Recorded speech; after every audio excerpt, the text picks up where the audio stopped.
अरे समारू तय काका सच्ची जान भाई, अभी दिमाग खराब हो गया, बाद में बता।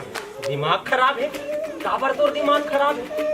अरे भाई हाँ, एक तो आज मोर लड़का मन की प्रतियोगिता है। अच्छा प्रतियोगिता है। हाँ। अब कतेक ले उही चुही गाना में डांस सिखा। अच्छा कोनो नवा गाना मिल जाती इसके सोचत बड़ा नवा गाना खोजा था।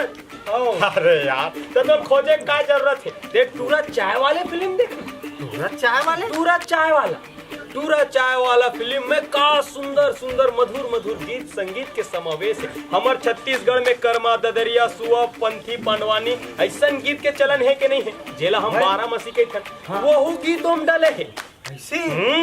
अब डांस वाला घलो गाना है। अरे आज हमार युवा साथी मन हाँ रेप सॉन्ग सुनते ना, यो यो हनी सिंह उसने रेप सॉन्ग घलो घुमा डाले है।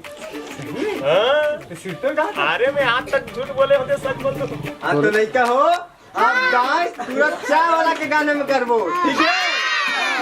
उधार हाँ भाई टाइम और प्रॉब्लम सॉल्व कर दे यार। चल चाय पिला।